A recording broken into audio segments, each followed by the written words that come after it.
Барлықтарыңызға жақсы күн тіледім, жақсыларым. Осы апта сіздердің назарларыңызға хошан, яғни қуырылған манты ұсынамын.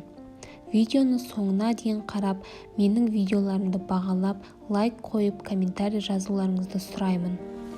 Видеоны соңына дейін көріп, отбасыларыңызды, қонақтарыңызды бір ерекше тағаммен таңғалдырыңыздар.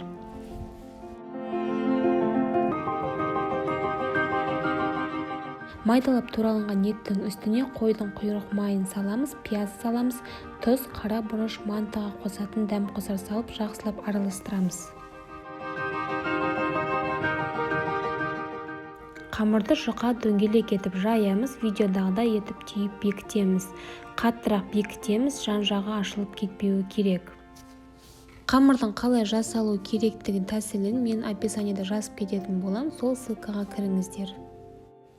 500 грамм майды қатты қыздырамыз, қызарғанша, яғни 2-3 минут қуырамыз. Мантоваркада 25-30 минут пісіреміз. Отбасыларыңызды анда-санда әртүрлі тағамдармен таңғалдырыңыздар. Тәтті ащы соуспен немесе ладжанмен ұсыныңыз. Ас болсын. Сіздермен болған Гүлназ.